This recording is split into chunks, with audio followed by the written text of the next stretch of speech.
같이 말씀 보도록 하겠습니다. 오늘 말씀은 요한복음 2장 23절부터 3장 13절까지의 말씀이 되겠습니다. 오늘 본문의 말씀은 요한복음 2장 23절부터 3장 13절까지의 말씀 중 본문의 말씀이 너무나도 기므로 오늘은 23절부터 25절의 말씀까지만 한 목소리로 다 같이 봉독하도록 하겠습니다. 23절 봉독합니다.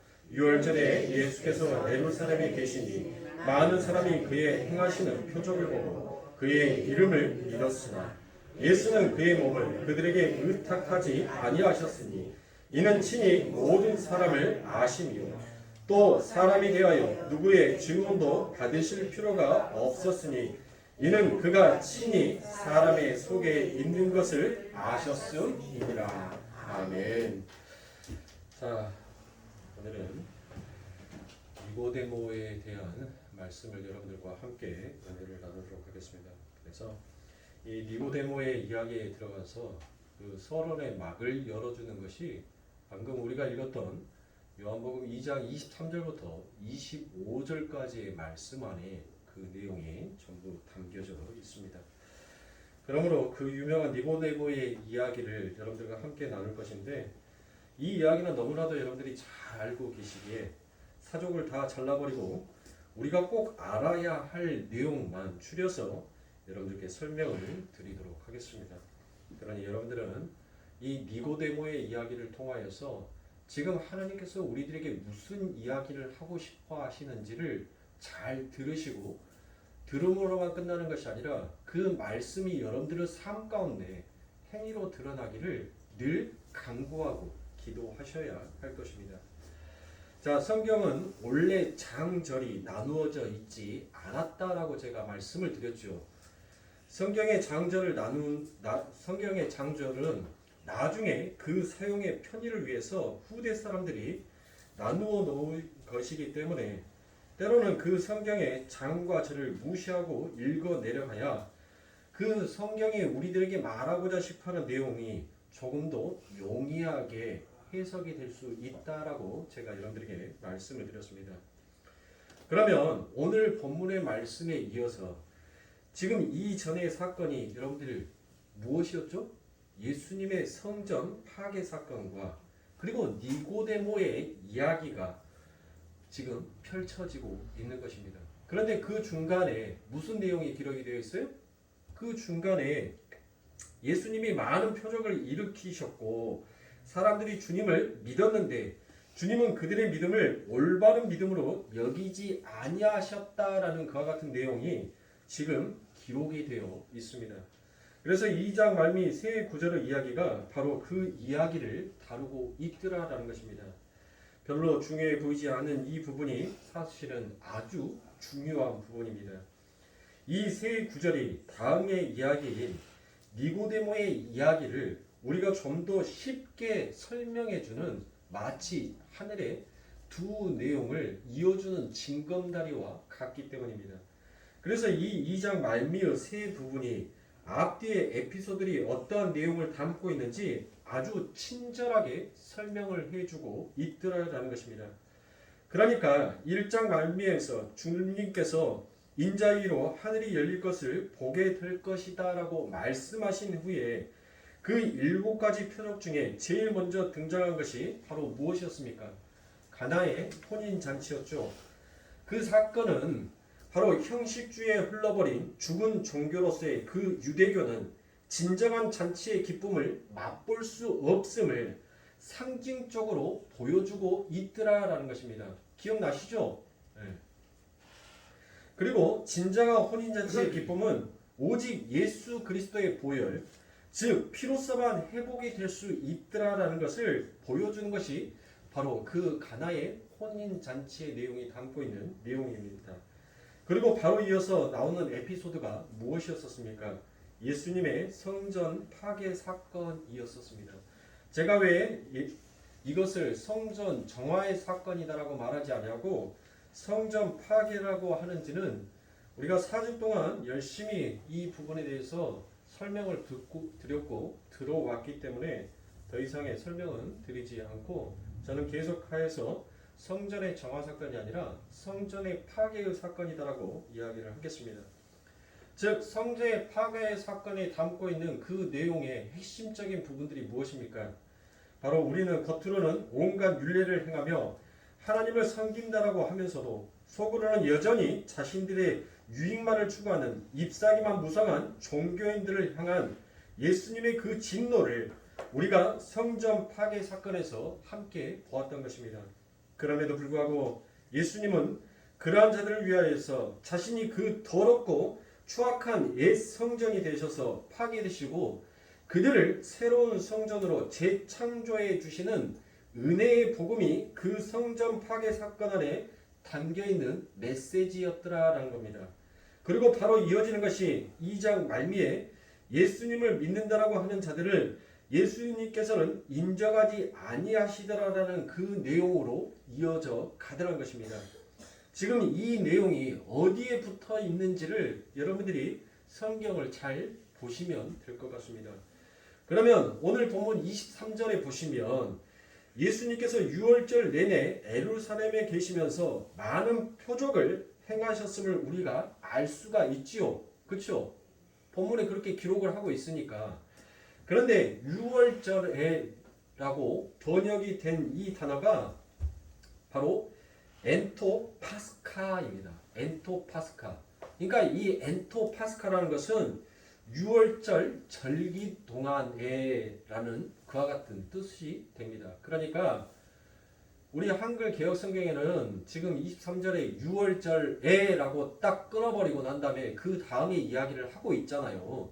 그런데 이 헬라어 원문에 보니까 지금 예수님께서 6월절 기간 동안에 어디에 머물러셨더라? 바로 예루살렘에 계셨더라라는 것을 우리가 알 수 있더라라는 것입니다. 주님은 6월절 기간 동안 예루살렘에 계시면서 성경에 기록되지 않은 여러 가지 표적들을 행하셨던 것입니다. 그런데 그러한 기적들은 모두 표적, 바로 사인이었다는 것이에요. 요한은 일부러 세미요원이라는 이 단어를 써서 그 기적들이 어떤 것을 이렇게 지시하고 있는 표적임을 지금 밝혀주고 있는 것입니다. 세미요원이라는 이 단어가 바로 가리키다, 지시하다라는 동사에서 나온 단어이기 때문입니다. 그런데 많은 사람들이 그 표적이 가리키는 것을 보지 못하고 그 표적 자체에 빠져버리더란 것입니다. 그 표적이 신기함에 매료되어서 예수님을 믿었다라고 이야기를 하더라라는 것입니다. 그러면 우리는 어떤 생각을 하냐면 엎어치든 개치든 어디만 가면 된다는 거예요. 서울만 가면 되지 않느냐라는 우리는 그와 같은 말을 합니다.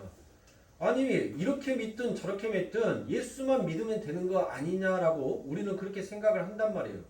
그런데 그것이 아니다라는 것을 성경은 명백하게 드러내고 있습니다. 그러니까 한마디로 여러분들 견월망지 하더라는 거예요. 견월망지. 이 견월망지가 무슨 말이냐면 자 어떤 사람이 달을 가리키려고 그 손가락으로 뭐를 가리키고 있어요? 달을 지금 가리키고 있단 말이에요. 그러면 그것을 가리키는 사람들, 그것을 보라라고 가리키면은 뭐를 봐야 돼요? 그 손가락이 가리키고 있는 달을 봐야 하는데 사람들이 달을 보는 것이 아니라 무엇을 보더라는 거예요? 손가락을 보더라는 것이 그게 견월망지입니다. 그러니까 이 표적들은 무엇을 보기 위한 표적이에요? 바로 예수가 누구인지를 가리키기 위해서 예수가 누구인지를 설명하기 위한 표적인데 그래서 그 손가락이 가리키는 것을 봐야 하는데 그 손가락이 가리키는 달을 봐야 하는데 그들은 무엇만 보더란 거예요? 손가락만 표적만 보더란 거예요. 그 표적을 일으키고 표적을 나타내는 이유가 무엇인지를 지금 설명하는 누구를 봐야 돼요? 예수를 봐야 하는데 그들은 눈앞에 신기함에 매료되어 있는 그 표적과 기적들만의 현혹이 되어서 그것만 바라보고 있더라라는 것입니다. 그러니까 우리들이 경험하는 기적들이라든지 이적 같은 것, 신기한 일들은 전부 어떤 것을 가리키는 손가락이지 그게 실체가 아니더라라는 말입니다. 그러니까 그건 너무 신기하게 생각하시면 우리들은 아니 돼요. 우리들 삶 가운데 일어나는 어떤 표적이라든지 어떤 이적이라든지 어떤 기적들이 여러분들 그것이 마치 내가 기도를 해서 그게 이루어진 것처럼 여러분들은 생각을 하시면 아니 되더란 거예요. 왜 그러냐면 신명기 28장 8절인가 말씀에 보면 하나님께서는 자기의 때에 맞춰서 일을 하신단 말이에요. 자기 때에 맞춰서. 그러면 하나님이 일하시는 것이 어떻게 나타나요? 여러분들은 손으로 나타나더란 거예요. 여러분이 열심히 일을 했는데 그게 하나님의 때에 맞춰져서 그게 손으로 드러나게 되더라는 것입니다.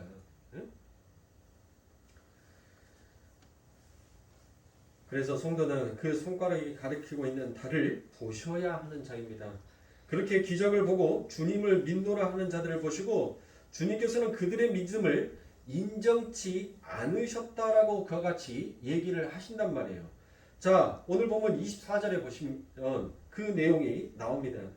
예수는 그 몸을 저희에게 의탁치 아니하셨으니 이는 친히 모든 사람을 아심이요라고 그와 같이 기록이 되어 있죠.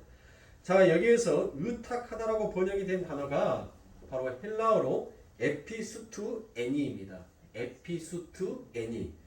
이 단어는 피수투어라는 믿다라는 단어의 미완료 능동태인 것이에요. 근데 이와 같은 단어가 23절에서도 똑같이 나옵니다. 23절에 보니까 많은 사람들이 그 행하시는 표적을 보고 그를 믿었다 해서 그 믿다가 역시 피스투어, 부정, 과거, 시제인 것이에요. 그러니까 그 말을 복잡하게 할 것 없이 간단하게 해석을 하면 무슨 말이냐면 지금 의탁치 아니하셨다는 것은 무엇이에요? 그들이 믿기는 믿었는데 일시적으로 믿었다는 거예요. 일시적으로. 그들의 감정에 치우쳐서. 그러니까 우리가 찬양을 부르면 여러분들 뭐예요? 부흥집회 가면은 찬양을 부르잖아요. 사람의 심금을 울릴 수 있는 그와 같은 뭐 찬양들을 막 부른단 말이에요.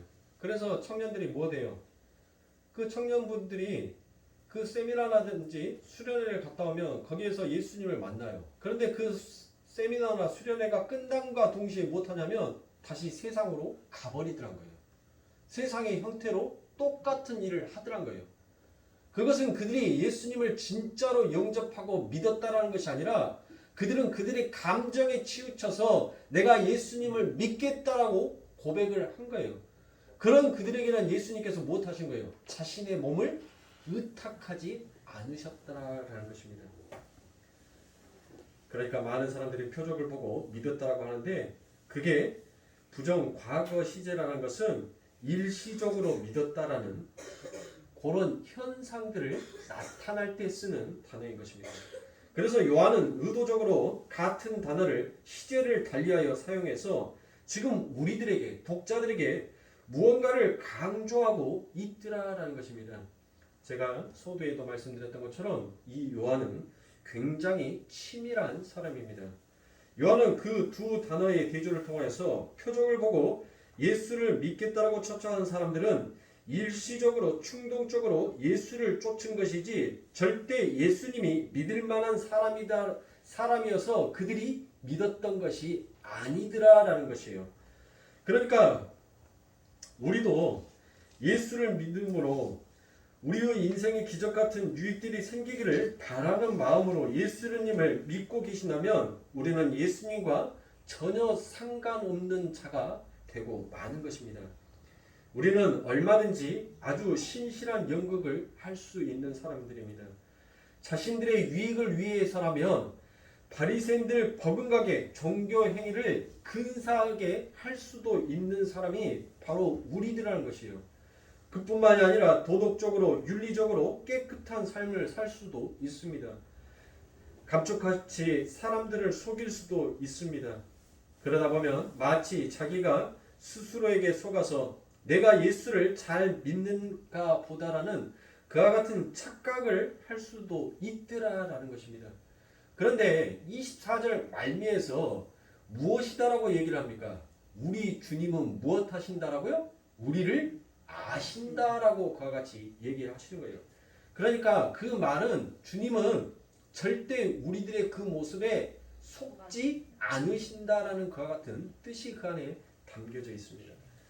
그런 사람들은 자신들에게 유익이 되지 않음이 확인이 되면 그 즉시 무엇하게 됩니까? 주님을 떠나버리게 되더라는 것입니다. 그러니까 오병이어의 기적, 그들의 삶 가운데 유익을 주고 그들의 삶 가운데 평안과 풍요를 주었었을 때 그들은 예수를 무엇으로 찬양해요? 호산나 다윗의 자손이여라고 그와 같이 그를 왕같이 대접했단 말이에요. 그런데 예수님께서 그들에게 이제 더 이상 그들의 유익을 충족해 줄 만한 그와 같은 기적과 이적을 일으키지 않아요. 그런 표적을 나타내지 않는단 말이에요. 그러니까 그들은 무엇해요? 곧장 그 예수를 침을 뱉어버리고 떠나버리더라는 것입니다. 그래서 성경의 주님은 그들에게 자신을 의탁지 않으셨다. 다른 말로 그들의 믿음을 온전한 것으로 보지 않으셨다라고 그와 같이 말씀하고 있는 것입니다. 그러니까 주님은 절대 안 속는다라는 거예요. 자, 그래서 24절에 보시면 주님께서 친히 모든 사람을 아신다라는 구절이 나오지요. 자, 여기에서 알다라고 번역이 된 것이 바로 기노스코입니다. 기노스코.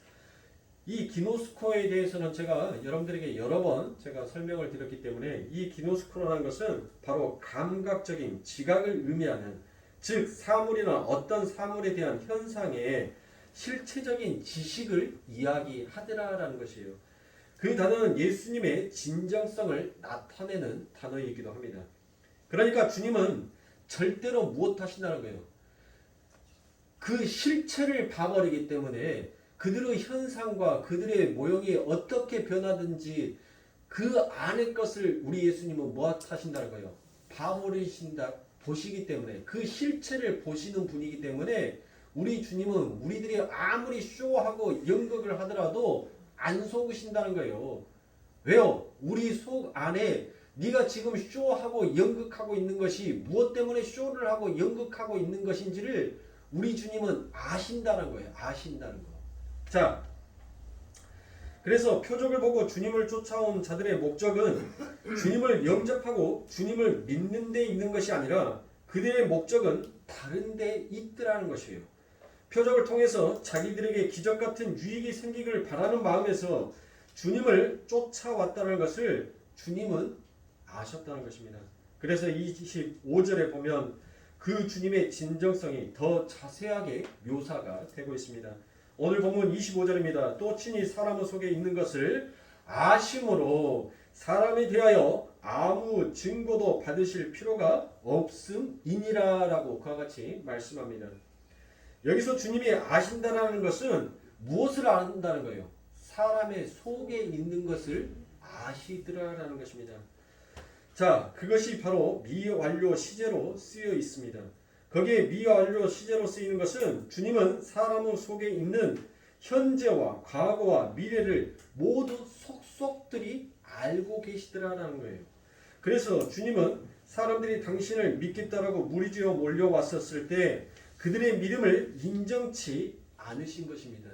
그들의 믿음은 부정과거, 즉 순간적이었고 단발적이었다는 것을 우리 주님은 미리서 간파하셔버린 거예요. 그런데 왜 요한이 그들이 믿었다라고 그와 같이 썼을까요? 여러분들 복음서를 읽다 보면은 많이 헷갈릴 때가 있어요. 왜냐하면 서두의 말과 그 말미의 말이 똑같은 믿는다라는 말을 쓰는데도 그 배경이 틀려버릴 때가 많단 말이에요. 엉뚱하게 쓰여질 때가 너무나도 많아요. 그래서 이 요한복음에는 믿는다라는 말을 두 가지 의미로 지금 요한은 사용을 하고 있습니다. 그 하나가 바로 1장 12절의 말씀에서 영접하는 자 곧 그 이름을 믿는 자들에게는 하나님의 자녀가 되는 권세를 주셨으니라는 그 말씀에서처럼 예수 그리스도를 영접하는 하나님이 주시는 참 믿음을 의미하기도 하지만 그게 바로 첫 번째 의미예요. 믿는다라는 이 요한이 기노스코 믿는다라는 그 의미를 썼을 때 바로 그 주님의 진정성을 나타내기 위한 첫 번째 의도로 믿는다라는 그 의미를 사용하기도 하지만 또 다른 의미로도 이 믿는다라는 것을 단어를 사용하더라는 것입니다. 그래서 그 두 번째가 기적을 본다든지 감정의 자극을 받아서 일시적으로 그 대상의 가르침을 받고 그를 따르는 행위, 그것을 또 믿는다, 믿음이다라고 이 요한은 두 분류로 이 믿음을 이야기하고 있습니다. 왜냐하면 당시 고대 사람들이 믿는다는 말을 쓸 때 누구의 가르침을 믿고 따르는 의미로 주로 썼기 때문에 이런 혼용을 우리들이 쉽게 혼용하여, 그러니까 혼돈할 수가 있더란 것이에요. 이렇게 혼용을 하여 써버렸으니까. 하나의 예를 들어서 여러분들에게 말씀을 드리면, 제자들이 가나안 혼인집에서 예수님이 일으키신 표적을 보고 무엇이다라고 그들이 얘기를 합니까? 그를 믿었다라고 그와 같이 말씀을 하시죠. 그런데 22절에 보면, 성경책 보시면 22절에 무슨 말씀이 나와요? 거기에서도 그들이 또 무엇했다라고 얘기를? 믿었다라고 이야기를 해요. 그런데 22절에 나오는 그 믿음은 어떤 믿음이에요? 예수님이 부활하신 이후에 예수님을 믿었다라고 그와 같이 얘기한단 말이에요. 그러니까 첫 번째 믿었다는 것과 지금 이 두 번째 믿었다라는 것을 여러분들 무엇하고 있어요? 지금 다른 내용의 이야기를 이 요한은 하고 있단 말이에요. 이게 첫 번째 믿었다라는 것은 어떤 믿음을 말하는 거예요? 제가 이 고대 사람들이 믿었다라는 말을 쓸 때 누군가의 가르침을 받아들이고 믿는다라고 했었을 때도 똑같이 믿었다라는 그 말을 쓴다라고 했죠. 그러니까 이 첫 번째 썼던 이 믿는다라는 말은 뭐예요? 이 예수님의 제자들이 그 예수님의 하시는 말씀, 그 예수님이 가르치시는 말씀을 그냥 받아들였더라. 받아들이는 것을 믿었다라고 그와 같이 얘기를 하고 있는 것이고, 22절에 예수님이 부활하신 후에 그의 제자들이 믿었다라고 얘기하는 것은, 제가 이 요한이 첫 번째 요한복음 1장 12절에 영접하는 자에서 그 예수 그리스도를 믿었다라는 그 믿음이 있잖아요. 그 믿음을 이야기하고 있더라라는 것입니다. 자, 요한복음 2장 22절에 보니까 죽은 자 가운데서 살아나신 후에야 제자들이 이 말씀하시는 것을 기억하고 성경과 및 예수의 하신 말씀을 믿었더라라고 그와 같이 얘기를 하고 있습니다. 그러면 그 전에 믿었던 것은 바로 무엇을 믿었다는 것인지 여러분들이 이제 감을 잡으셨죠? 네. 그러니까 우리가 이와 같은 배경들을 잘 나누어서 읽으면 성경이 전혀 어려울 수가 없어요. 그런데 우리 성도들은 그게 안 되죠. 네, 안 돼요. 그래서 누구를 하나님이 세워놓은 거예요? 저를 세워놓은 거예요. 그러니까 아무리 쓸모없다라 해도 하나님 나라에서는 다 필요한 거예요. 다 필요한 거예요. 우리 눈에만 쓸모없을 뿐이지 하나님 눈에는 다 필요한 하나님 나라의 도구인 거예요. 누구까지도, 마귀까지도 하나님은 당신의 백성들을 하나님의 이름을 부르짖게 하는 도구로 그 마귀까지도 하나님은 쓰시는 거예요. 쓰시는 거. 그러니까 사랑하는 성도님들, 우리들은 뭐 할 필요가 없어요? 여러분들 스스로 여러분들을 자책할 필요가 없어요. 여러분들을 자책한다고 예수님이 안 속아요. 그게 여러분들이 나를 낮추는 거다라고 여러분들 착각하실지는 모르겠지만, 우리 예수님은 우리의 뭐를 알고 계신다고요? 우리의 속을 알고 계신단 말이에요. 안 속은다고요. 그러니까 척하실 필요가 있어요, 없어요? 제가 없는 거예요. 그래서 제가 우리 성도님들에게 그 말씀을 드리는 거예요. 예수님 앞에 나와서 가면 무도의 장이 아니다고 여기는. 우리는 이곳에서 가면을 벗어야 되지, 이곳에 와서 각양 모양의 가면을 쓰고 가면 무도회를 여는 것처럼 그와 같이 우리는 행하는 자들이 아니다라고 제가 여러분들에게 설명을 드리는 거예요. 우리 예수님은 바로 우리들의 그 가면을 벗기는 거예요. 그래서 우리의 실체를 보게 하는 거란 말이에요. 무엇을 통하여서? 말씀의 거울을 통하여서 네의 실체는 바로 너는 흙에서 왔으니 흙으로 돌아가리라라는 너는 바로 흙으로 빚은 질그릇이었다는 것을 하나님께서 말씀의 거울을 통해서 우리들에게 비추고 계시는 것입니다. 그거를 깨닫고 가는 거예요. 그거를 고백하면서 가는 거예요. 그렇게 고백하면서 내 자신이 어떠한 자인지를 말씀과 기도와 찬송을 통하여서 우리들이 배워가는 것입니다. 내 안에 누가? 오늘 이 니고데모의 말씀에 제가 이제 니고데모의 말씀을 4주 동안 4시간 동안 여러분들에게 풀어서 설명을 드릴 건데, 여러분들 이 니고데모의 이야기 속에서 우리 예수님께서 그 니고데모에게 무엇이다라고 얘기를 합니까? 이 니고데모의 이야기 속에서 가장 핵심은 뭐예요? 본문 안 읽으셨나요? 거듭나지 아니하면 너는 결단코 천국에 들어올 수 없다라고 예수님께서 말씀한단 말이에요. 그래서 이 니고데모가 예수님께 무엇을 말합니까? 그러면 어떻게 해야 거듭날 수 있습니까? 라고 묻습니다. 그 물음에 대한 답을 우리 예수님께서 하시더란 거예요. 그것이 바로 이 니고데모의 이야기의 핵심이에요. 핵심. 그런데 그 이야기는 여러분들 지금 아니 갑자기 우리들은 전부 다 가나안 혼인잔치 하고 이 사건은 이것으로 끝. 그 다음에 성전 파괴의 사건 끝. 그리고 난 다음에 니고데모의 사건.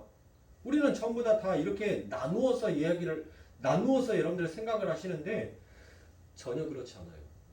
이 요한은 가나의 혼인잔치와 성전 파괴 사건과 지금 이 니고데모의 이야기를 계속적으로 주인공만 그 영화의 드라마에 지금 뭐를 바꾸는 거예요?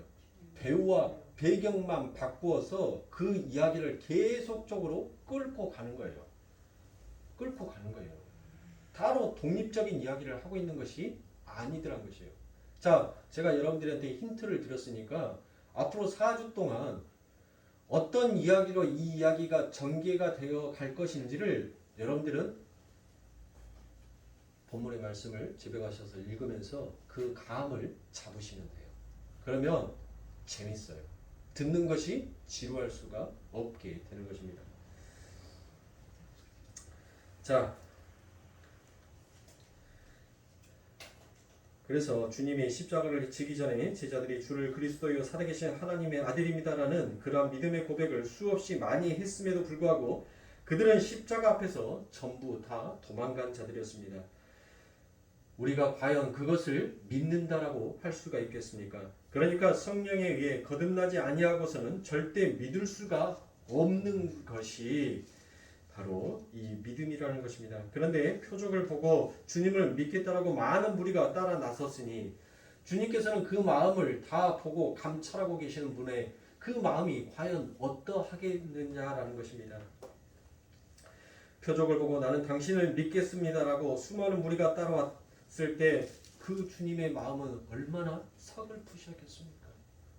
내가 너희들에게 보이는 이 표적과 기적은 지금 내가 너희들을 새롭게 창조하여서 내가 옛 성전이 되어서 내가 그와 같이 죽고 너희들을 새로운 잎이 무성한 그와 같은 무화과 나무가 아니라 이제는 하나님께서 원하시는 열매가 가득 맺는 그와 같은 나무로 너희들을 만들기 위하여서 이것들을 나타내고 보여주었건만 그들은 여전히 무엇만 쫓더라고요?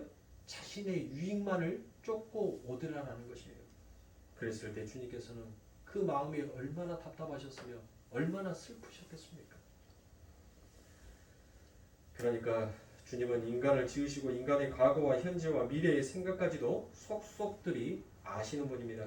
그래서 주님은 사람들에 대해 누구의 설명도 필요가 없더라라고 본문 25절 말미에서 그와 같이 기록을 하고 있습니다. 그래서 25절 말미에 사람에 대하여 아무 증거도 받으실 필요가 없더라라는 이 부분이 바로 리빙 바이블에 잘 해석이 되어 있어서 제가 그 해석본을 기록하여 왔고 그것을 제가 우리 성도님들에게 읽어드리도록 하겠습니다. 이 25절을 리빙 바이블에서는 어떻게 설명하고 있냐면 예수께서는 사람들의 마음속 깊은 곳까지 깨뚫어 보고 계신다. 그러므로 아무도 주님께 인간의 본성이 얼마나 변덕스러운지를 설명해 드릴 필요가 없다라고 이와 같이 기록이 되어 있습니다. 아주 이해가 쉽게 번역을 잘 해 놓은 것 같습니다. 우리는 사람을 속을 들여다볼 수는 없습니다. 상대방이 우리들에게 연극을 할 수도 있습니다. 그런데 우리들은 그 상대가 지금 나에게 연극을 하고 있는지를 전혀 알지 못하더라는 것입니다. 그래서 제가 여러분들에게 저를 믿으시면 아니 된다라고 얘기를 드린 것입니다. 그런데 가장 슬픈 것은 무엇인 줄 아십니까? 인간은 자기 자신에 대해서도 그렇게 모르고 있더라라는 것입니다. 남만 모르는 것이 아니라 자기 자신에 대해서도 전혀 알지를 못하더라라는 것입니다.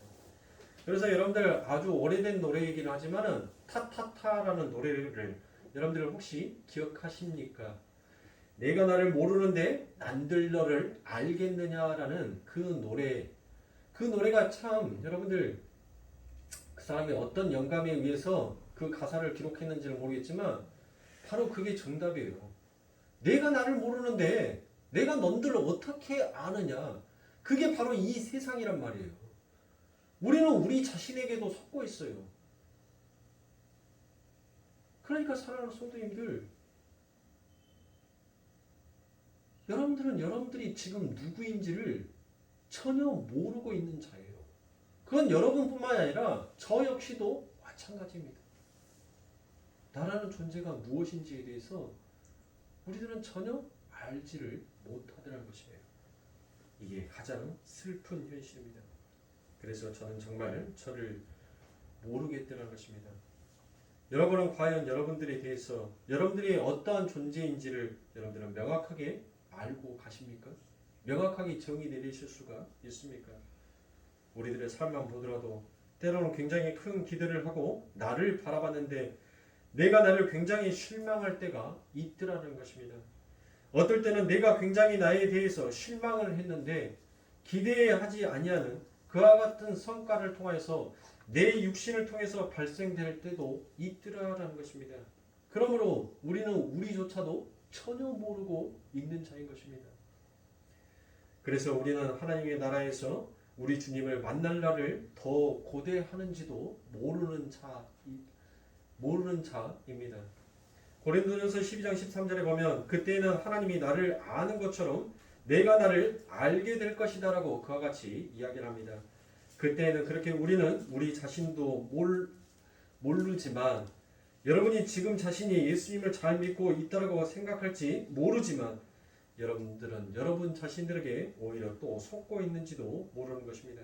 그래서 요한이 이 서두에서 계속적으로 이야기하는 것이 바로 그 이야기를 하고 있다는 것입니다.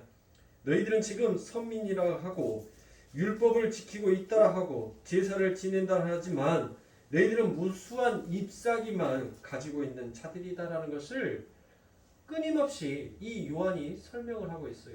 그러니까 너는 너 자신에 대해서 속고 있다. 너를 믿지 말라라고 그와 같이 끊임없이 얘기를 하고 있다는 것이에요. 어쩌면 이 요한복음뿐만이 아니라 성경 전체에서 너는 너의 자신에 대해서 착각하고 망각하고 있으니까 네 자신이 무엇인지를 온전하게 바라봐라라고 그와 같이 하나님께서는 끊임없이 우리들에게 이야기하고 있는지도 모르더라는 것입니다. 그러니까 사랑하는 성도님들, 우리는 우리가 믿고 있다는 것을 못할 필요가 있어요. 내가 믿고 있다는 것이 진짜 믿음일까라는 것을 우리는 무엇해 볼 필요가 있어요? 의심해 볼 필요가 있단 말이에요. 이것이 믿음이다. 이게 하나님 앞에 온전한 행위다라고 생각했던 것이 오히려 하나님 앞에 해를 끼치는 일일 수도 있지 아니할까를 여러분들 한번 생각해 보라는 것입니다. 그래서 우리가 믿는다는 모든 것을 의심하는 것이 결코 여러분들 나쁘다는 의미에서 여러분들 의심하라는 것이 아닙니다. 더 옳고 더 더 바른 것을 굳건하게 잡기 위해서 여러분들이 그동안 해왔던 그 신앙이라는 생활을 한번 의심해 볼 필요가 있더라라는 것이에요. 사랑하는 성도님들, 하나님의 백성은 많아요. 그러나 알곡은 적습니다. 하나님이 심어놓은 논밭의 곡식은 많아요. 그런데 진짜 추수할 날 거둬들일 그 알곡은 적다라는 그 말씀이 여러분들의 삶 가운데 과연 실감이 나십니까? 정말 우리가 그 말씀 앞에 무서워 떨며 주님의 그 은혜 아니면 나는 살 수 없습니다라는 그런 참다운 고백을 우리가 과연 주님 앞에 드리고 있냐라는 것이에요. 아무도 제가 봤었을 때는 안 무서워하더라는 것입니다. 나는 예수를 믿는다라고 고백했고 나는 세례도 받았기 때문에 나는 율법과 제사와 안식을 열심히 지켜왔기 때문에 나는 당연히 아버지 하나님의 나라의 백성일 것이다 라고 착각들을 하고 있더라는 것입니다.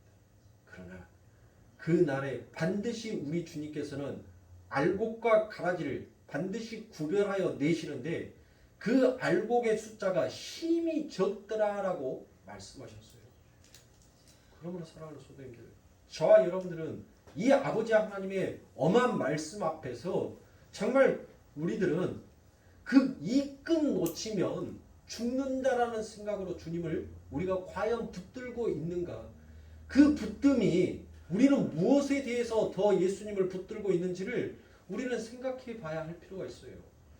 정말 내가 예수님을 이름을 부르고 내가 예수님의 그 십자가를 붙들고 있는데 나의 유익을 위해서, 나의 비전과 나의 안목을 위해서, 나의 자랑을 위해서 내가 예수님의 십자가를 붙들고 있는가? 아니면 진짜 그 신랑 되신 예수님이 너무너무 좋아서 그 신랑 되신 예수님이 아니면 나는 죽을 것 같으니까 그러니까 내가 그 십자가를 붙들고 있는지, 여러분들의 모든 삶의 행위들을 전부 다 송두리째 여러분들 다 뒤집어 엎어서 여러분들 봐야 해요.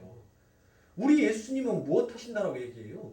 24절과 25절에 우리 예수님은 안 속는다는 거예요. 니들이 아무리 율법의 행위, 제사 아무리 지내고 내가 아무리 헌금 많이 갖다 놓고 너희들이 선행과 봉사 열심히 해봤자 그것은 이파리만 무서나 무화과 나무요.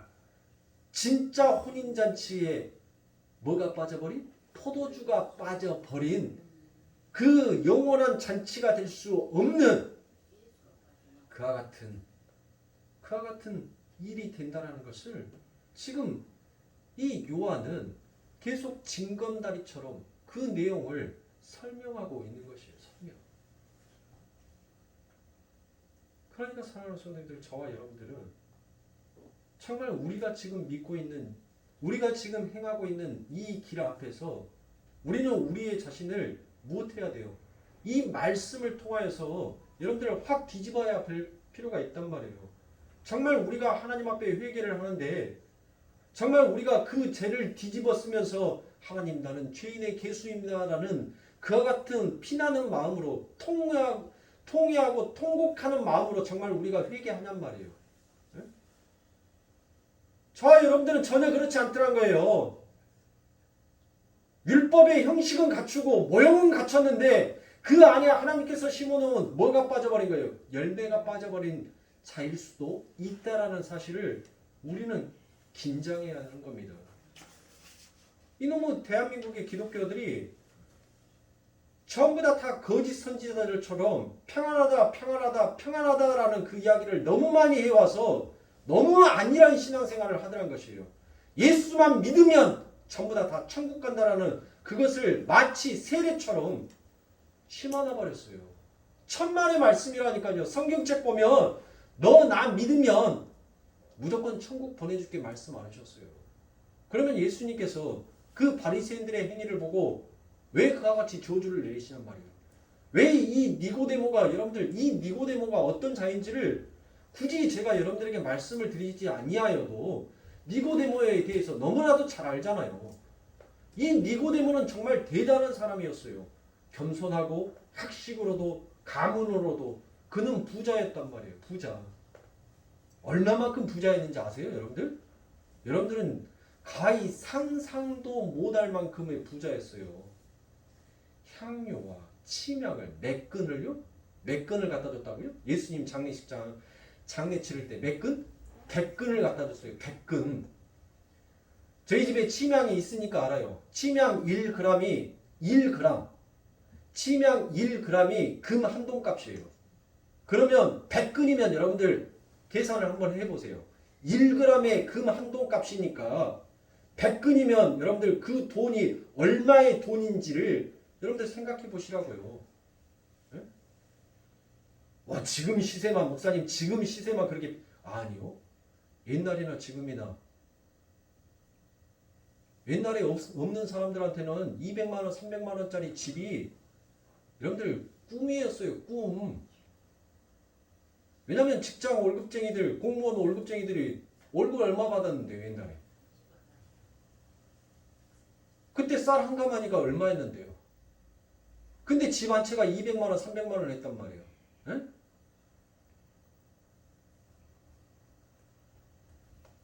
그런데 그런 니고데모에게 우리 예수님께서 뭐라고 얘기했대요?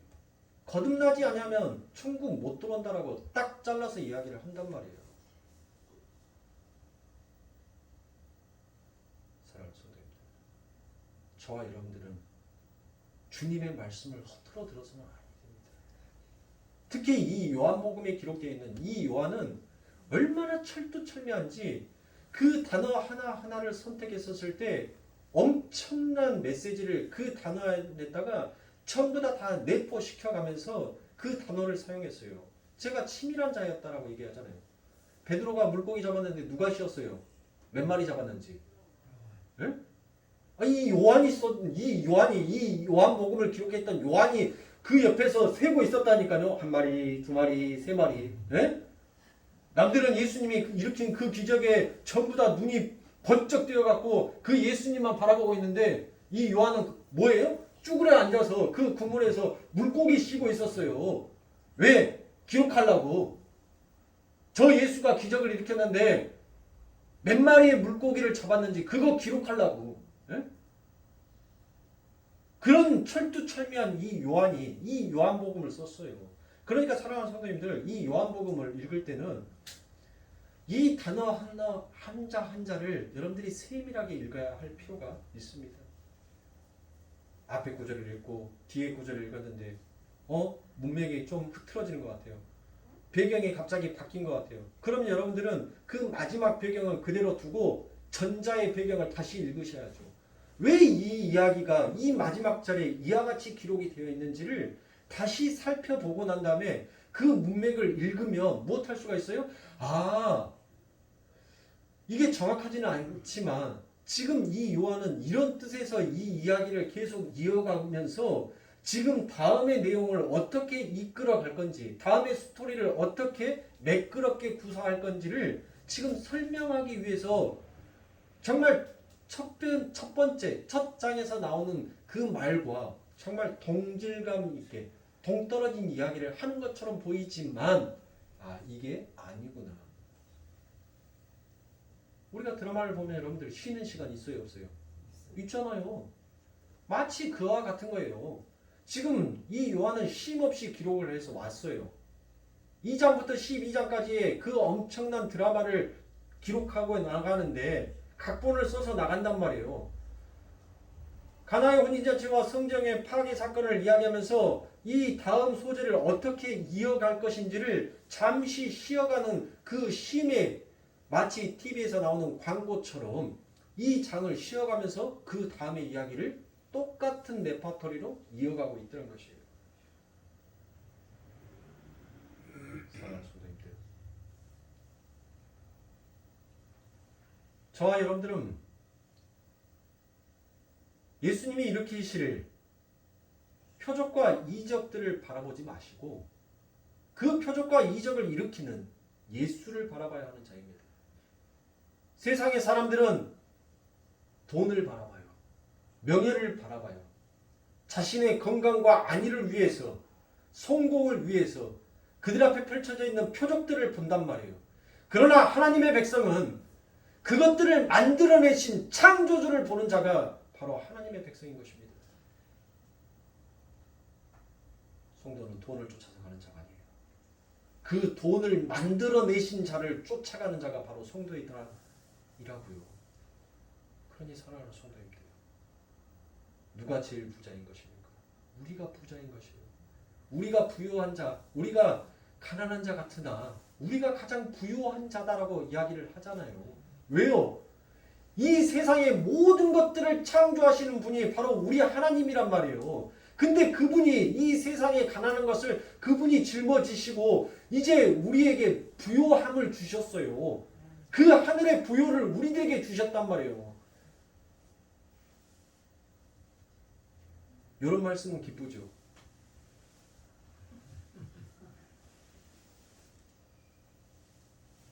사랑하는 성도님들, 정말 성경 속에서는 내 귀에 듣기에 좋고 내 눈에 보기에 아름답고 내 입에서 나오기에 좋은 곡조가 성경에 기록되어 있는 말씀의 전부가 아니더라는 것을, 내가 좋아하는 성경의 구절 왜 좋아하시는 겁니까? 그게 나에게 위안이 되고 위로가 될 것 같으니까. 지금 내 상에, 내 처해 있는 위치에 내가 위로를 받을 수 있을 것 같으니까. 그러니까 인간은 누구 중심이에요? 신 중심이 아니라 늘 하나님의 말씀도 자기 감정과 자기 중심에서 하나님의 말씀을 바라보더란 것입니다. 그거를 하나님께서는 깨뜨리시는 거예요. 그것을 거듭나게, 그것을 뒤집어버리게 하시기 위해서 하나님께서는 오늘 또 우리들의 삶 가운데 그 일을 행하고 계시는 것입니다.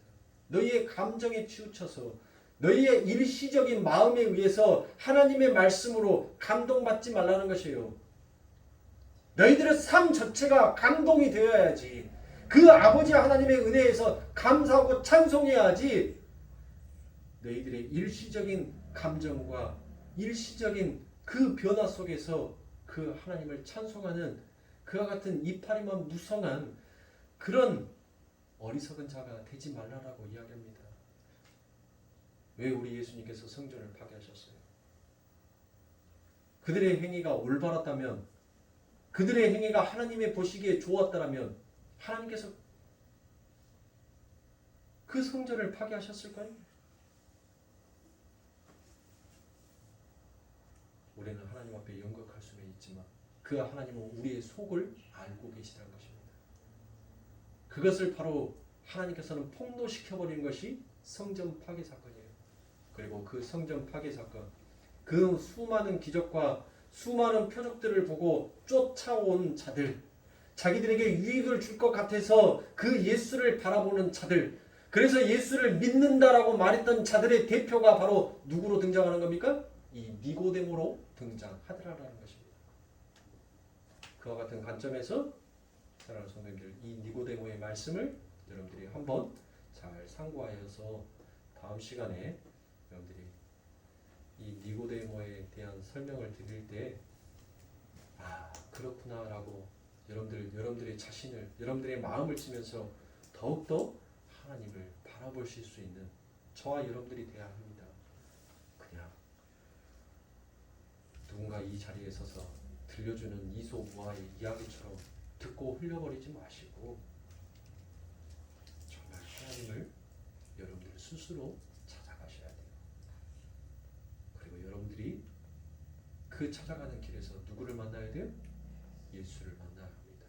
그래야 여러분들이 무엇할 수가 있어요? 거듭날 수가 있습니다. 그 길을 인도하시는 분은 누가 인도하셔요? 바로 우리 하나님께서 인도하여 주고 계신다고요. 그런 여러분들은 그 길을 믿고 의지하면서 묵묵히 하나님이 가라면 가고 서라면 서라는 그 순복할 수 있는 그 훈련을 하시면 되는 겁니다. 사랑하는 성도님들, 이 니고데모의 이야기를 통하여서 우리가 하나님 앞에 얼마나 연극하고 있었는지 우리의 자신을 온전하게 발견하고 하나님을 진정으로 찬송하고 찬양할 수 있는 하나님의 선민, 하나님의 백성, 하나님의 자녀가 되기를 간절히 소망합니다. 기도하겠습니다.